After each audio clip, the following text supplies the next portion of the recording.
Hingga 31 Juli 2020, realisasi APBN menunjukkan defisit anggaran sudah mencapai 330 triliun rupiah.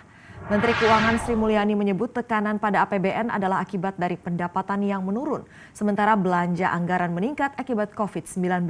Pendapatan negara sejak awal tahun hingga Juli tercatat negatif 12,4% karena berkurangnya penerimaan pajak dengan semakin banyaknya masyarakat yang memanfaatkan insentif pajak pandemi corona. Defisit anggaran terus meningkat padahal keseimbangan primer anggaran negara adalah 147,4 triliun rupiah.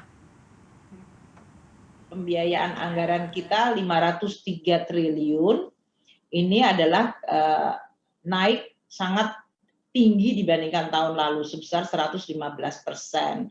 Karena ini untuk mendanai defisit kita yang realisasinya sudah mencapai 330,2 triliun rupiah atau 31,8%. Kenaikan defisit hingga 79,5% dibandingkan tahun lalu yang sebesar 183.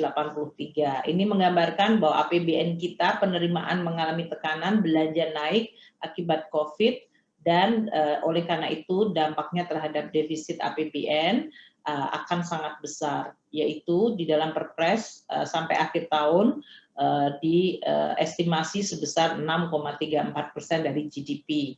Sampai dengan akhir Juli defisit adalah 2% dari GDP.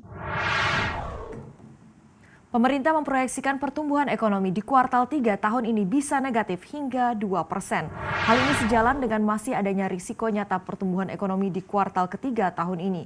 Dengan begitu, Menteri Keuangan Sri Mulyani menyebut outlook di kuartal ketiga ini pertumbuhan ekonomi di antara 0% hingga negatif 2%. Sementara untuk keseluruhan tahun 2020 pertumbuhan ekonomi bisa di angka negatif 1,1% hingga positif 0,2%.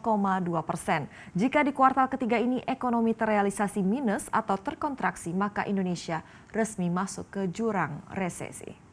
Untuk kuartal ketiga dan keseluruhan tahun. Kalau kita lihat tadi indikator di bulan Juli, kita memang melihat bahwa di kuartal ketiga downside risk-nya ternyata tetap menunjukkan suatu risiko yang nyata.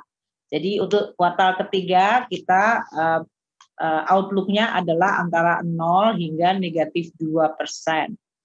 Kita lihat karena negatif 2%, tadi pergeseran dari pergerakan yang belum terlihat sangat solid, meskipun ada beberapa yang sudah positif. Keseluruhan tahun seperti yang sudah saya tadi sampaikan, adalah antara minus 1,1 hingga positif 0,2.